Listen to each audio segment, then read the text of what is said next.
Bonsoir à tous. À la une de ce journal, l'insécurité liée à la crise anglophone est une grave menace pour l'organisation des élections dans les régions du nord-ouest et du sud-ouest. Et l'ECAM exprime ainsi son inquiétude au lendemain de la convocation du collège électoral en vue des sénatoriales 2018 au Cameroun.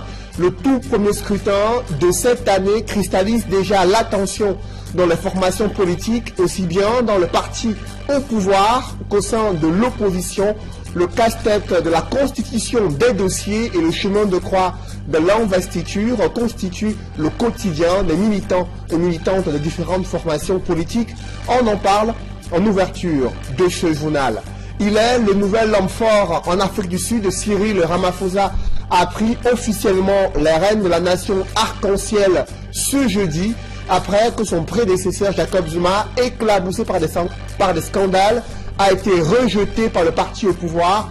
Comment en est-on arrivé là? Quels sont les mécanismes au sein de l'ANC pour contraindre un président en fonction de démissionner avant la fin de son mandat? Quelles leçons retenir de la situation qui prévaut en Afrique du Sud?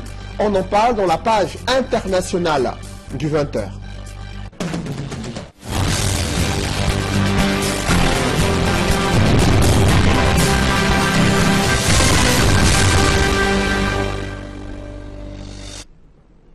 Merci de suivre cette édition complète de l'information sur Equinox Télévision.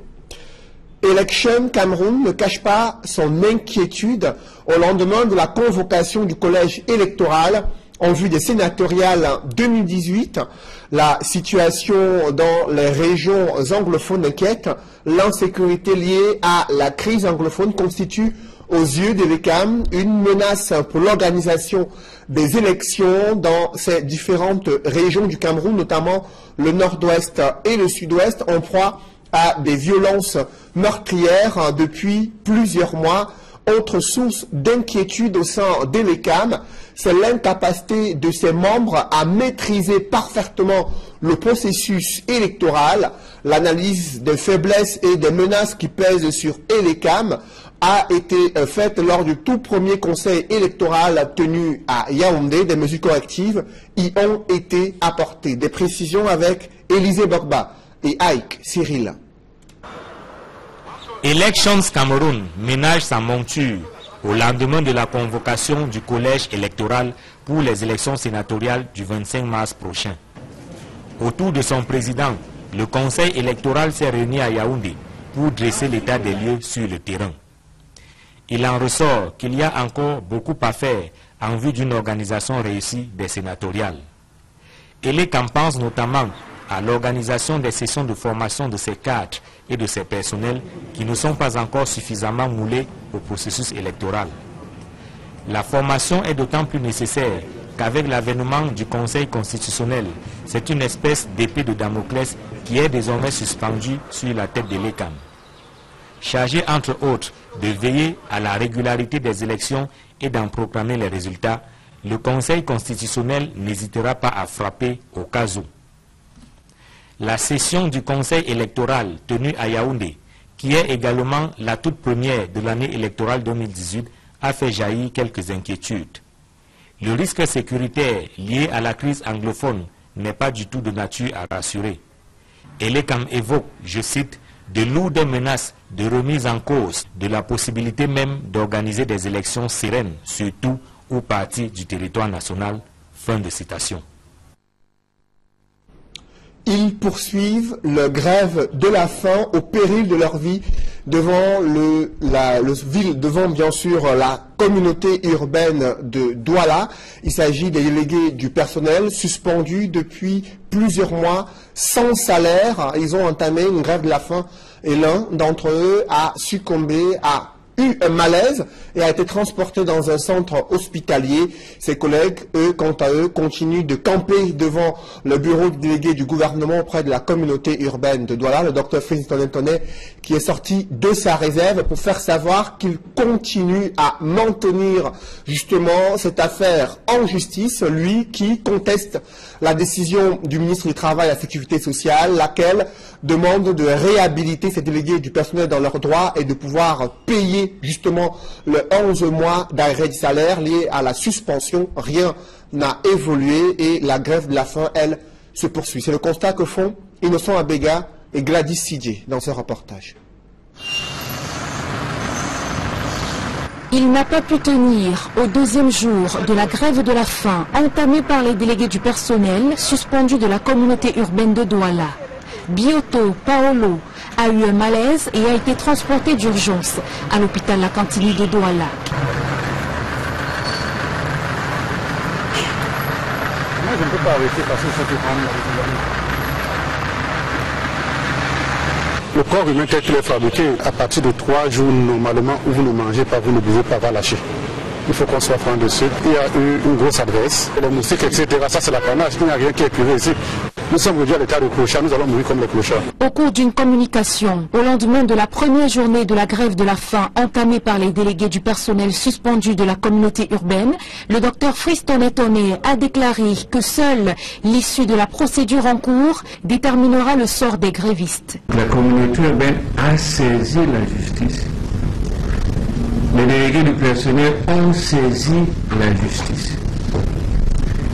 Et à partir du moment où on a fait ce mouvement-là, nous tous, nous sommes obligés d'attendre l'issue de cette procès-là.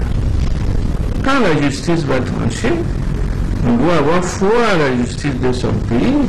Nous allons nous conformer. Nous sommes en train de chercher la vérité. Parce que chacun dit avoir raison. Alors que plusieurs considèrent la sortie du délégué du gouvernement comme un signe d'assouplissement dans cette affaire, l'avocat des grévistes, lui, la considère plutôt comme une fuite en avant. Je ne suis pas de l'avis de monsieur le délégué du gouvernement qui, en la présente cause, occupe la posture du patron. Il est le patron des 10 délégués du personnel sanctionnés. Et en matière de travail, comme en toute matière, le législateur a préconisé la conciliation des parties litigantes qui peut s'opérer en tout état de cause. Les parties peuvent décider de procéder à un arrangement amiable et, si tel est le cas, un procès verbal d'arrangement amiable mettra un terme définitif au litige. Le délégué du gouvernement auprès de la communauté urbaine de Douala, en prenant la décision de suspendre les délégués du personnel sans avoir au préalable consulté l'inspection du travail, est allé à l'encontre de la loi, selon l'avocat. La sanction est intervenue avant que le patron n'ait saisi l'autorité compétente, l'inspecteur du travail, pour solliciter son autorisation. Or, la latitude de l'alinéa 4 de l'article 130 a été mal appréciée par le patron. Parce que, pour être conforme à la loi, le patron avait l'obligation de présenter d'abord sa demande d'autorisation s'il estimait que les délégués ont commis une faute lourde. Et ce faisant, il s'est mis dans sa propre illégalité. En attendant l'issue de la prochaine audience, bien qu'affaiblis, les grévistes poursuivent leur grève de la faim à l'esplanade de la communauté urbaine de Douala. C'est un véritable casse-tête pour des Camerounais. L'obtention d'un passeport est devenue un chemin de croix. Au Cameroun, en principe, il faut 3 semaines pour entrer en possession de ce document indispensable pour se rendre à l'étranger. Mais depuis plusieurs mois, des Camerounais sont confrontés à une situation qu'ils ont du mal à supporter lorsqu'ils vont effectuer le remplacement ou le renouvellement de leur passeport ou pour se faire établir un passeport. On leur demande d'attendre des semaines, voire des mois, et ils se retrouvent en train de manquer des occasions à l'étranger. Des opérateurs économiques en sont affectés, des étudiants qui souhaitent poursuivre leurs études dans les universités en Europe également sont touchés par la situation. Ils expriment leur désarroi dans ce reportage de Farel Bounia et Isabelle Carole Zoupet. Document de circulation délivré par le gouvernement d'un État à ses citoyens, le passeport est devenu quasi impossible à obtenir actuellement au Cameroun. Un coup d'œil jeté sur les visages des personnes dans le besoin de ce précieux document permet de comprendre l'angoisse qui les habite. Je trouve qu'actuellement au Cameroun, d'après ce qui nous revient de service d'immigration, il n'y a pas de carton. Il n'y a pas de carton pour donner les passeports. Nous, on est dans une demande de passeport depuis décembre jusqu'à la date d'aujourd'hui. Malgré les multiples interventions, nous n'avons pas de passeport. On dit qu'il n'y a pas de carton. Et là, je peux vous dire, ça me met vraiment très mal à l'aise. En effet, c'est depuis près de 4 mois que le document n'est plus délivré dans les services de l'immigration. Plusieurs sources confirment que le carton servant à la confection du passeport au Cameroun est en rupture de stock. De nombreux usagers se voient privés de voyages d'affaires, d'études ou pour besoin de santé. Dans mon cas, c'est depuis novembre que j'ai déposé les dossiers et j'ai payé tout ce qu'il faut payer. J'ai une urgence là, je ne devais pas être au pays en ce moment. J'ai un cas de maladie qui nous stresse à la maison. L'enfant pleure, je ne peux pas l'assister. Donc depuis, j'attends. Je ne sais pas si les autorités en charge de délivrance de passeports sont au courant. Et vraiment, c'est un cri qu'ils essayent de prendre le dossier en main pour nous délivrer le passeport pour lequel nous avons payé et on a droit. Les demandeurs de passeports ruminent leur douleur dans l'espoir d'une réponse urgente des autorités compétentes. Ce n'est pas la première fois que des Camerounais sont confrontés à ces difficultés d'entrer en possession d'un passeport camerounais. En principe, je vous le disais, il faut 3 semaines, mais depuis plusieurs mois, il est difficile d'entrer en possession de ce précieux sésame pour ceux qui souhaitent se rendre à l'étranger. Que se passe-t-il entre le ministère des Finances, la délégation à la Sûreté nationale et le service de l'EMI Immigration? Élément de réponse avec Eric Martial Ndjomo.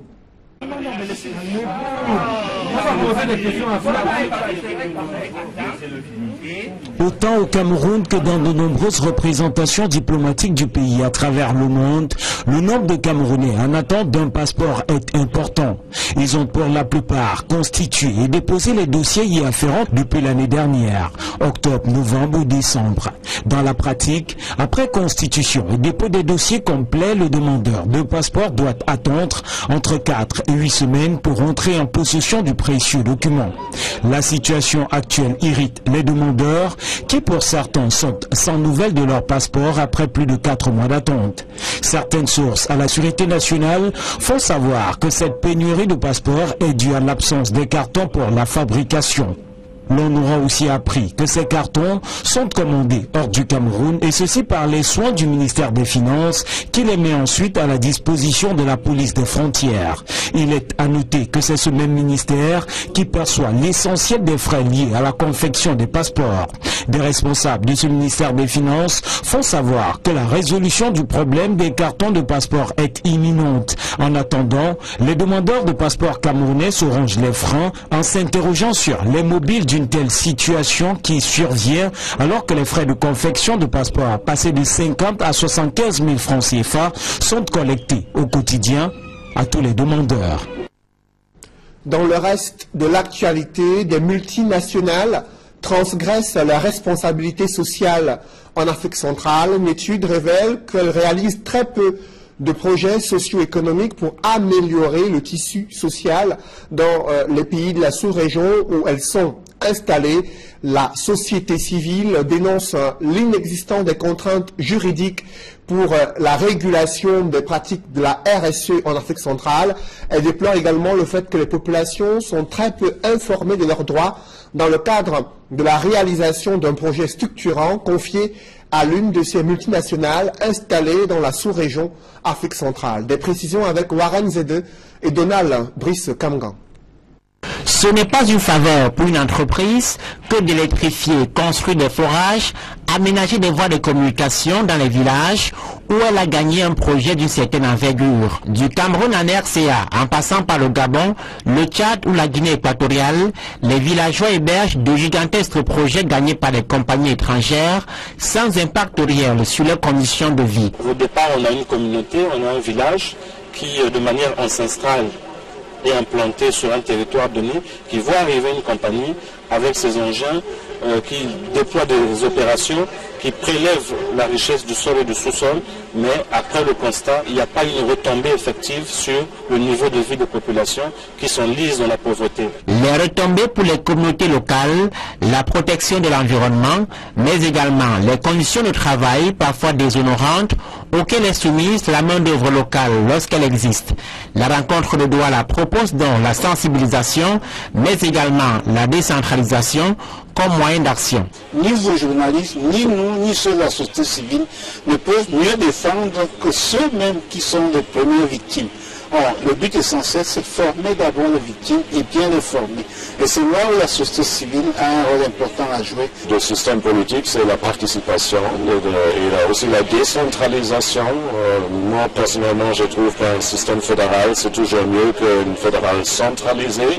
L'atelier de Douala propose par ailleurs le renforcement du cadre législatif sur la responsabilité sociale des entreprises étrangères dans les grands projets en Afrique centrale.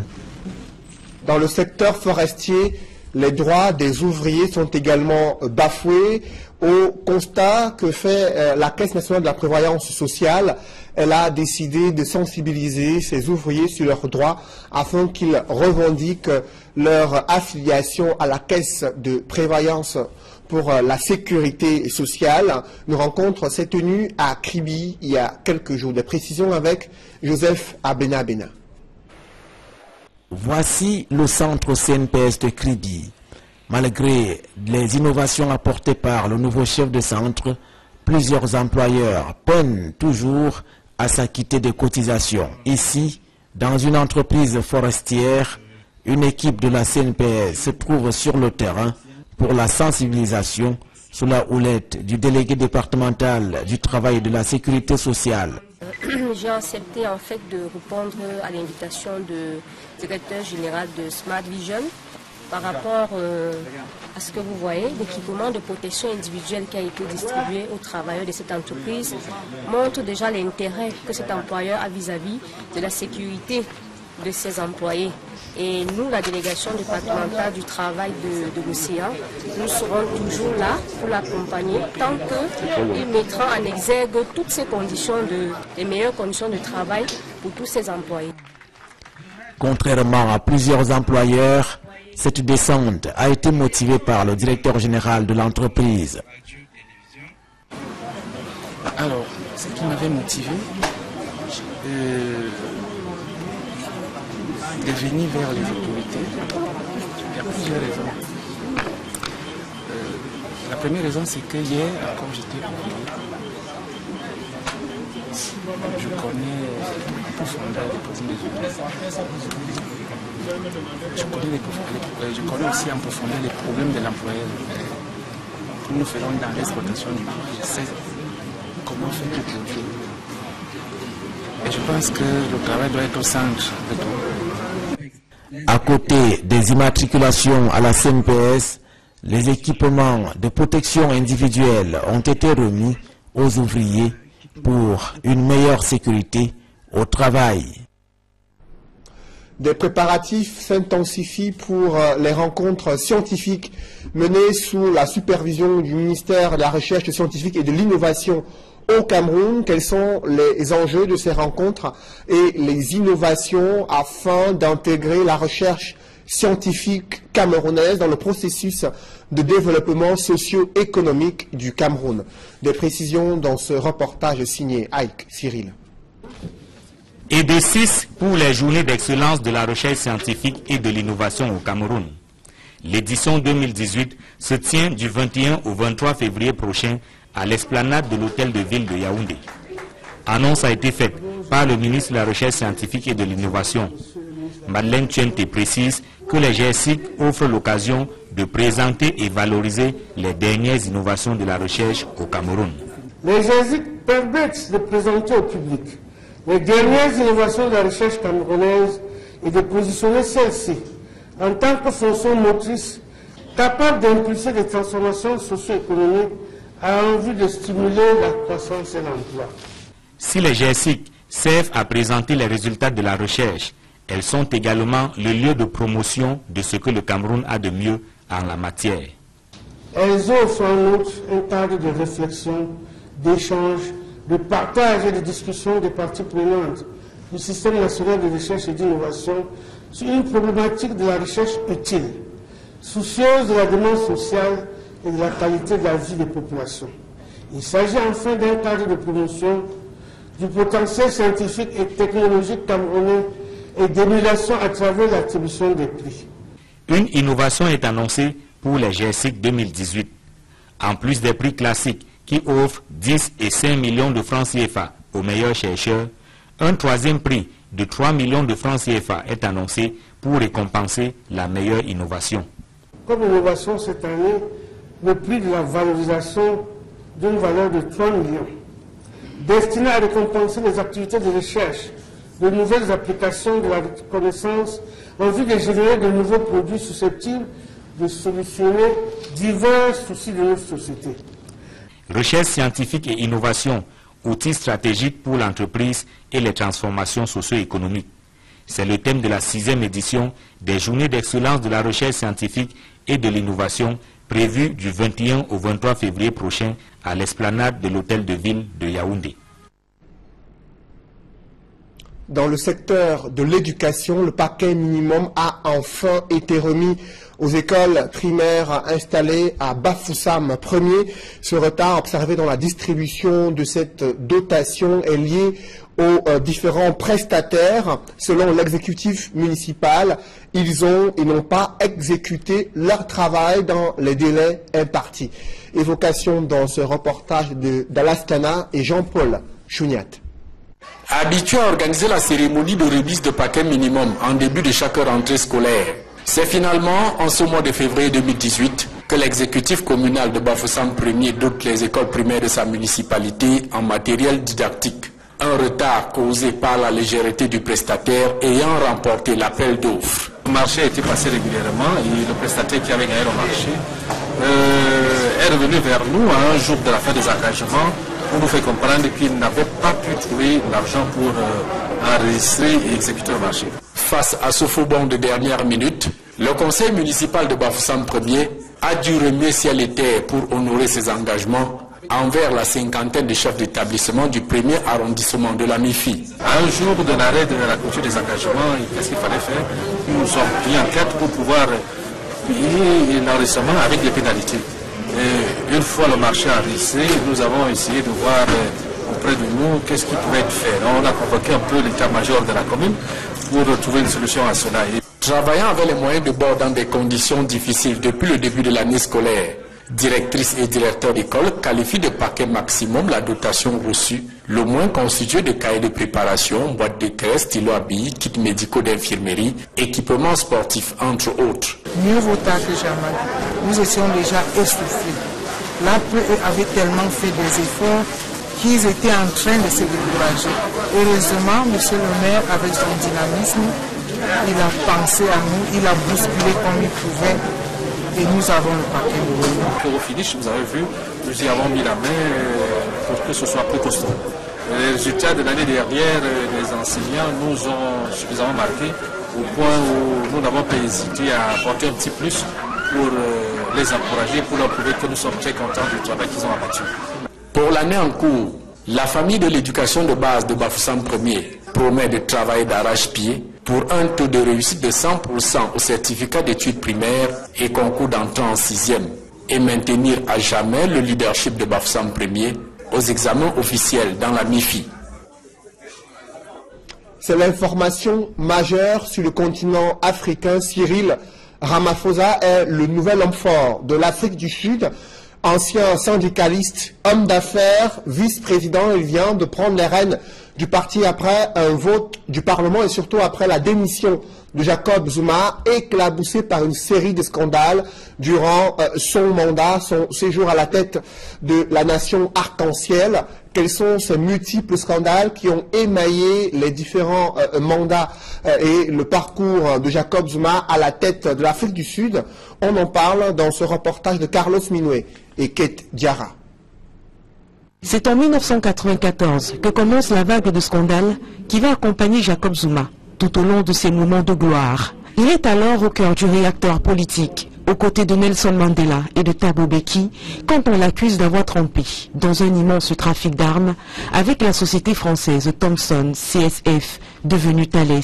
Ce scandale-là va provoquer l'ouverture d'une enquête. En 2005, la justice l'inculpe pour le viol d'une jeune femme séropositive, une affaire qui va faire grand bruit en Afrique du Sud, mais en 2006, Jacob Zuma est acquitté. Cet autre scandale va pousser Thabo Mbeki, alors président, à limoger Jacob Zuma de la vice-présidence du parti. 2009, un nouveau scandale éclate. Zuma est président de la République et dès son élection, il rénove sa maison dans son village natal.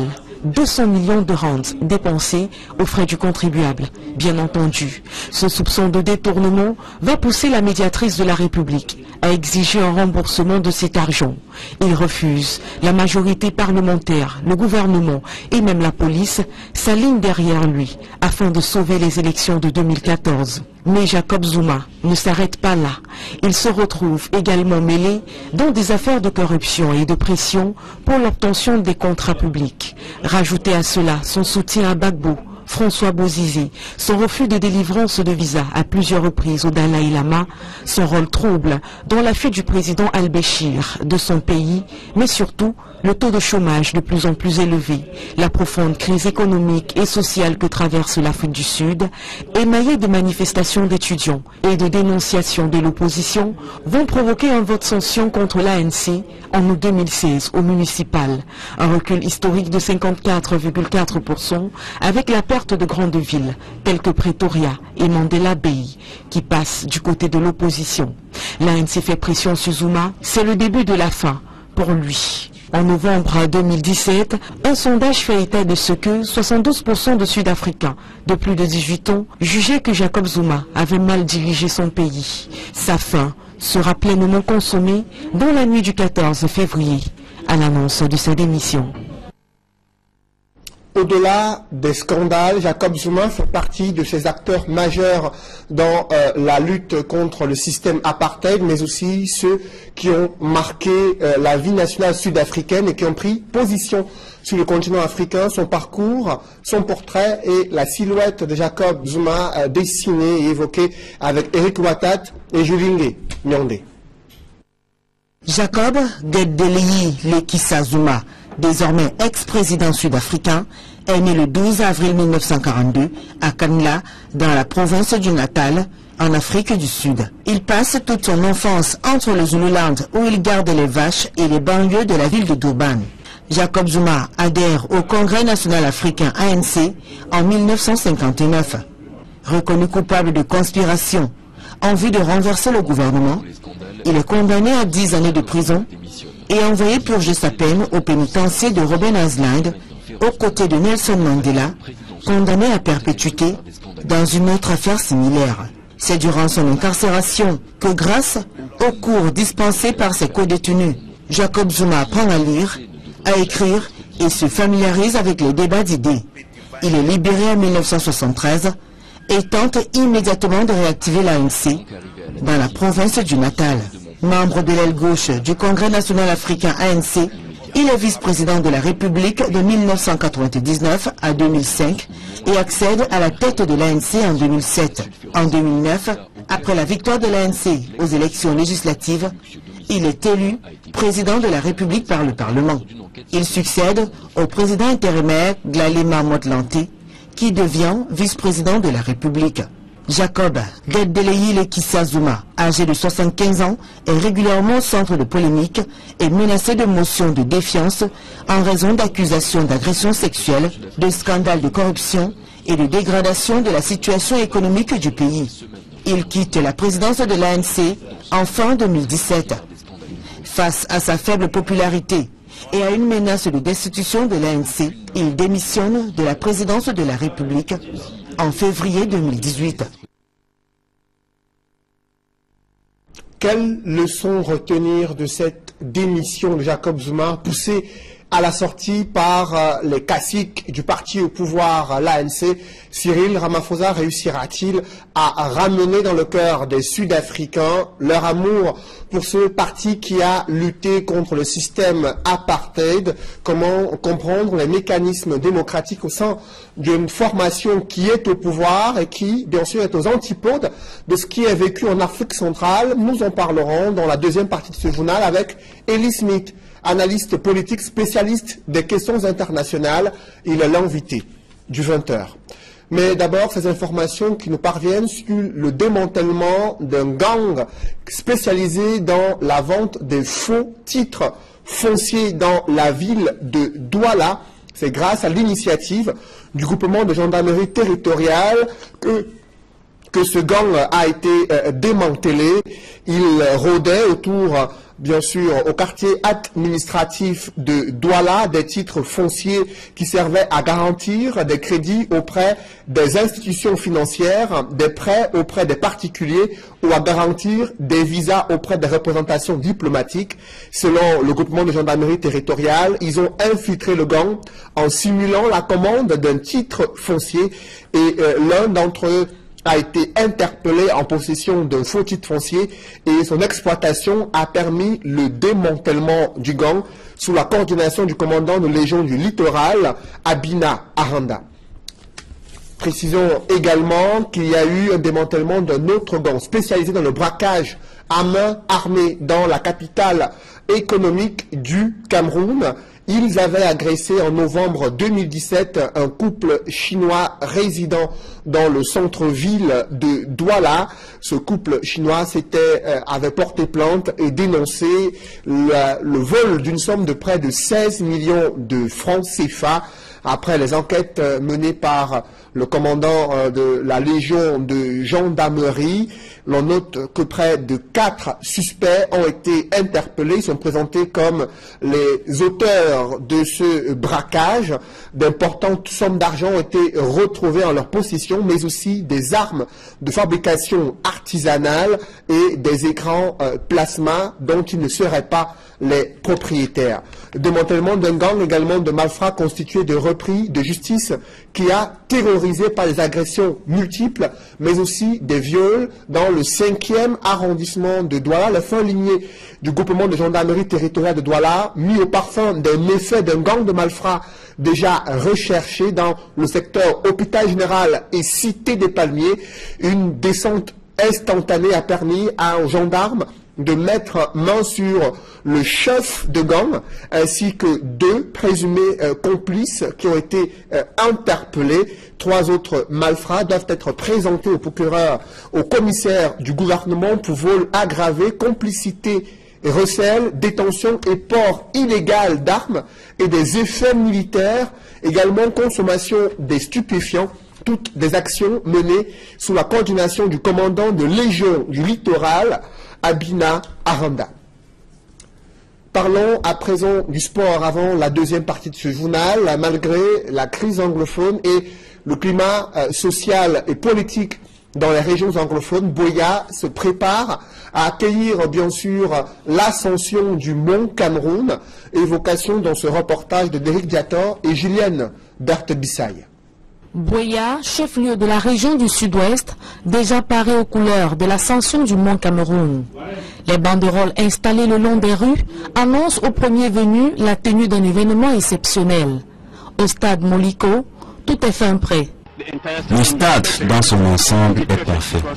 Je le rendrai encore parfait. Le maire de la commune de Buea et moi, en collaboration avec le président national de la fédération d'athlétisme, M. Motombi Emmanuel Bono, faisons notre mieux pour que ça marche. Les responsables de ce stade pensent qu'il sera également un lieu touristique. Nous faisons tout notre possible maintenant pour nous assurer que les visiteurs, tant sur le plan national qu'international, jouissent de cet édifice spécial bâti par le gouvernement camerounais. Si les athlètes procèdent au dernier réglage, les organisateurs de la Fédération d'athlétisme de leur côté rassurent. En fait, depuis le 9 décembre, nous avons tenu une série de réunions avec le gouverneur. Et tout ce qu'il attend maintenant, c'est de voir le lieu bondé de monde. Vous savez, le gouverneur Okalabilai est quelqu'un de proactif.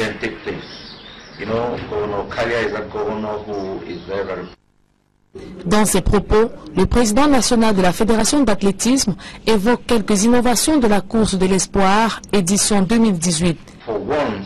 Pour la première fois, les athlètes vont courir avec le chronomètre électronique. Vous savez, les athlètes les plus performants courent toujours avec un chronomètre. Une montre peut vous décevoir. Et un autre facteur de motivation que nous avons également mis sur pied, c'est de donner des prix de consolation aux premiers athlètes des différentes étapes. Le premier athlète aura 10 millions de francs CFA, le deuxième 5 millions et le troisième 2 500 000 francs. L'année dernière, le montant était de 2 millions de francs CFA. Les populations de Buea et les nombreux visiteurs n'attendent plus que le kick-off de cette rencontre prévue pour samedi 17 février 2018. Dans une poussière de seconde, la deuxième partie de ce journal.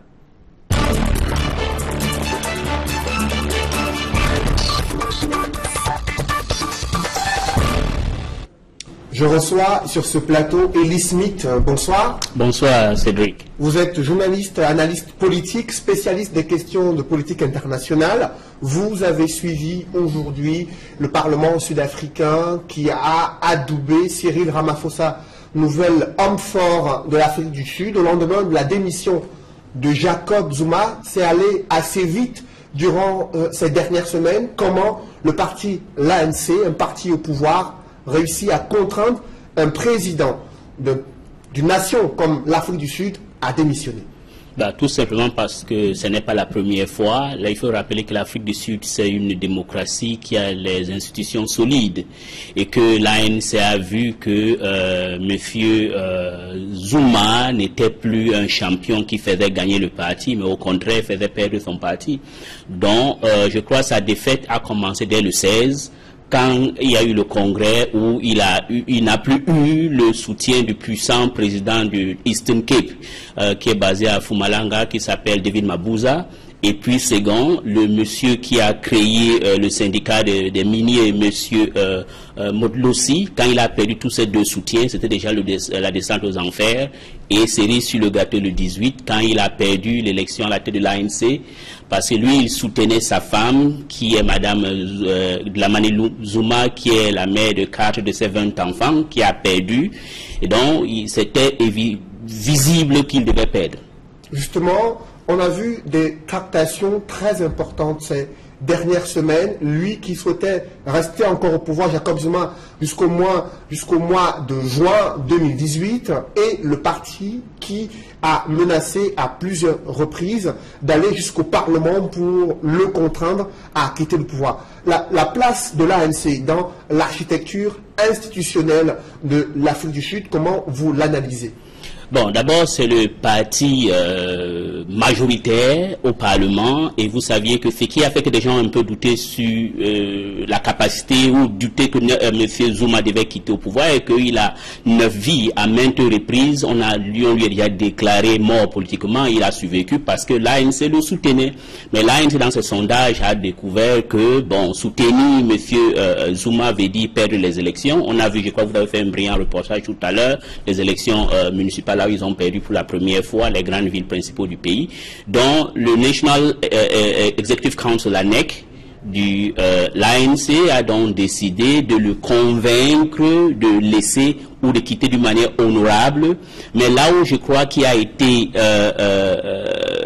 un peu, qui a décidé son sort, et qu'il a vu qu'il devait subir l'humiliation à la Robert Mugabe, et que le ZANU-PF avait décidé qu'au sein de cette assemblée, là où il a gagné plusieurs batailles, il devait être destitué. Donc voilà pourquoi je crois qu'il a décidé de démissionner avant d'être humilié. Donc pour vous, il y a un dominateur commun entre ce qui s'est passé au Zimbabwe avec la ZANU-PF, qui a bien sûr accompagné un coup d'État feutré, avec ce qui s'est déroulé en Afrique du Sud?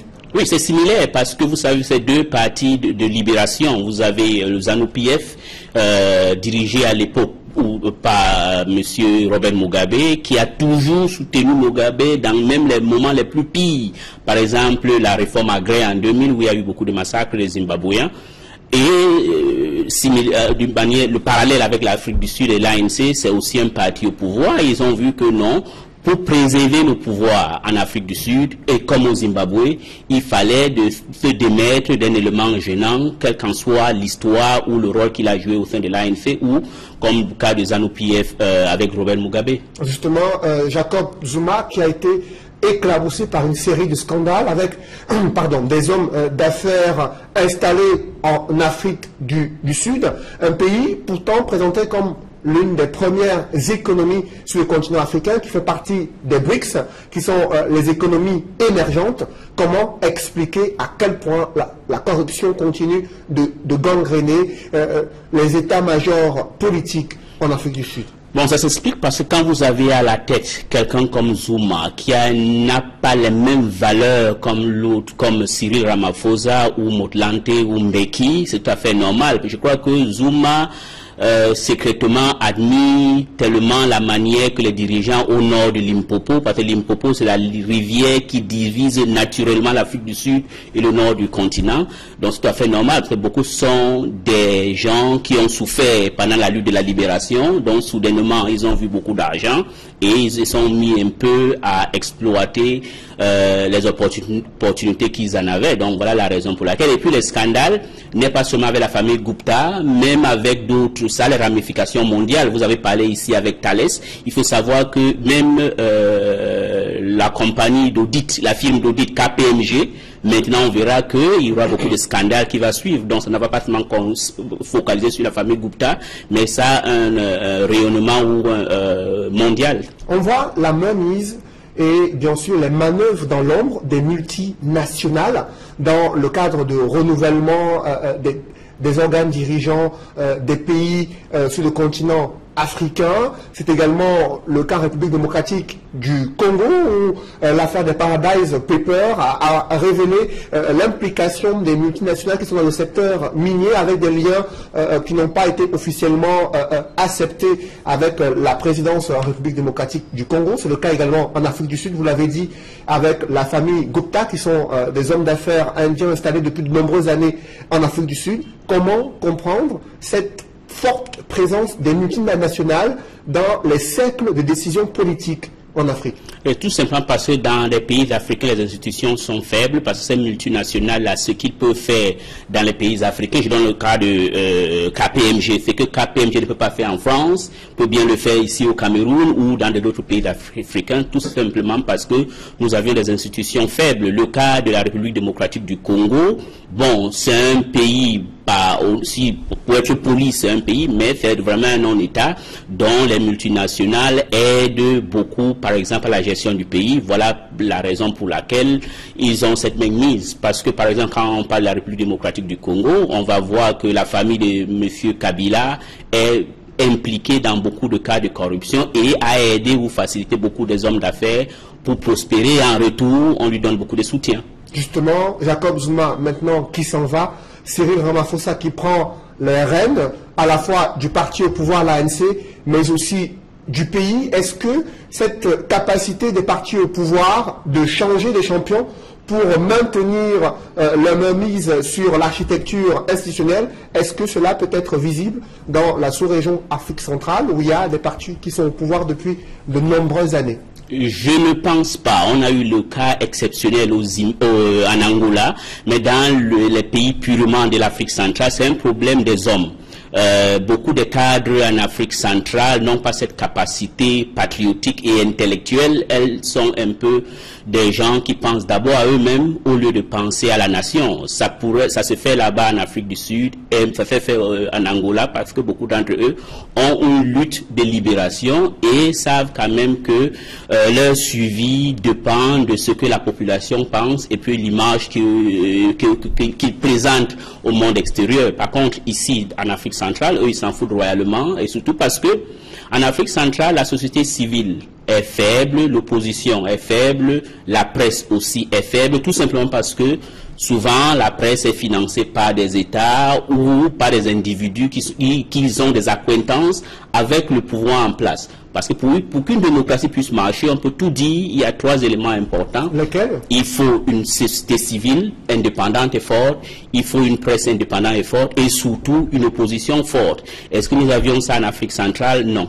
Est-ce que ce sont ces facteurs-là qui ont fait tomber Jacob Zuma en Afrique du Sud, cette presse sud-africaine, l'opposition et la société civile? Exactement. L'Afrique du Sud a une presse extrêmement indépendante. Les autres pays de l'Afrique qui peuvent un peu rivaliser avec, c'est un peu les pays de l'Afrique de l'Est, le Kenya ou par exemple le Nigeria. Quand vous avez une presse forte, une société civile puissante, comme en Afrique du Sud, c'est tout à fait normal que les présidents ou les partis au pouvoir aient des difficultés à gouverner. Par contre, chez nous, l'opposition est inexistante ou la dictature féroce fait que ceux qui veulent être l'opposition s'affaiblit et devient faible. Et la société civile, dans notre sous-région, est souvent en compétition avec les partis politiques établis. Et pourtant, eux, ils devaient être au milieu et être le contre-pouvoir entre les deux. Certains observateurs avertis pensent que ce qui s'est déroulé en Afrique du Sud illustre de ce que l'alternance dans les autres pays d'expression francophone, notamment en Afrique centrale, va se jouer au sein des partis au pouvoir. Est-ce que vous partagez cet avis? Oui et non, mais vous savez que rien n'est immuable. Je crois que dans les pays de l'Afrique centrale, ils commencent à voir que souvent, parce que quand vous perdez le pouvoir, puisque beaucoup d'entre eux sont controversés, très corrompus, vous pouvez risquer d'aller en prison. Donc, je crois que beaucoup de pays de l'Afrique centrale vont commencer à voir que peut-être l'alternance peut se faire en leur sein et qu'ils aient le courage de dire que notre champion nous a détruit et détruit le pays et nous met en danger. Donc, faisons ce qui s'est passé au Zimbabwe d'abord et puis en Afrique du Sud. Maintenant, et en Afrique du Sud, je vais vous rappeler que c'est la deuxième fois. La première fois était en 2007 quand le même Jacob Zuma a tout fait pour que Thabo Mbeki parte. Donc vous voyez le proverbe qui dit que qui tue par l'épée va mourir par l'épée s'applique à Jacob Zuma. Donc peut-être ici en Afrique centrale on pourra le voir, mais pour qu'on puisse le voir, il faudra qu'on ait des intellectuels au sein de ces partis honnêtes qui ne sont pas des gens, des prébendiers et qui sont surtout patriotiques, parce que vous n'allez pas détruire votre pays tout simplement parce que vous voulez garder un individu qui détruit votre pays, détruit votre parti qui vous a créé. Merci Elie Smith pour toutes ces précisions. Je précise à ce sujet que vous êtes analyste politique, spécialiste des questions internationales sur le continent africain. Un reportage avant la fin de ce journal, c'est la Sonara récompensée meilleur contribuable lors de la soirée des partenaires de la douane. Une édition qui s'est tenue il y a quelques jours à Douala. Reportage. Et la Sonara qui reçoit le prix du prix. La Société nationale de raffinage remporte des lots à la 10e édition de la soirée des partenaires de la douane camerounaise. Le directeur général de la Sonara, Ibrahim Talbamala, accompagné du directeur des relations publiques de la communication et la traduction, a reçu des distinctions des mains du ministre des Finances Alamine Ousmane Mey, en récompense de ses activités liées à l'importation. Il s'agit précisément du premier prix relatif aux droits et taxes payés à l'importation des hydrocarbures et activités connexes en 2017 et du deuxième prix concernant la masse globale des droits et taxes payés à l'importation au cours de l'année 2017. Et la Sonara qui reçoit le prix du prix dans cette distinction consacrée au volume important à l'importation des hydrocarbures actifs connexes. La cérémonie de remise de cette distinction s'est déroulée dans un hôtel UP de la ville de Douala, devant un parterre de personnalités et des invités de marque, tels que les ministres des Finances de la zone SEMAC. Ces distinctions, qui honorent la Sonara tout entière, sont saluées par le patron des finances, Alamine Ousmane Mey. Nous avons l'habitude de le rappeler, le secteur privé et le secteur public, ce sont deux roues dans le même vélo. Il faudrait bien que ces deux roues puissent conduire nos populations, nos acteurs, nos communautés vers les destinations seules de l'émergence à l'horizon 2035 de notre pays. C'est à cet égard que je voudrais réitérer toute l'appréciation qui est de la nôtre au regard des résultats déjà obtenus et surtout encourager, exhorter les uns les autres à poursuivre cette dynamique, ce partenariat qui devrait, si nous avons choisi de célébrer, c'est parce que vous le méritez, et si vous le méritez, il faudrait que cela se fasse en public. En public pour émuler les actions des uns et des autres, et en public pour aussi partager les difficultés rencontrées par telle ou telle entreprise. Moteur de croissance économique, la Société nationale de raffinage a pour vocation d'importer et de raffiner le pétrole brut. Elle approvisionne le marché camerounais et sous-régional en produits pétroliers tels que le butane, super, kérosène, le gasoil entre autres. La Société nationale de raffinage a un projet de modernisation et d'extension de ses capacités de production et raffinage du pétrole. Créée en 1973, la Sonara est située à Limbé, dans la région du Sud-Ouest. Mesdames, Messieurs, c'est la fin de ce journal. Merci de l'avoir suivi. Ne manquez pas ce soir l'émission Regard Social, présentée par Flavien Valondongo. Bonne soirée sur Equinox Télévision. Alors que la date limite du dépôt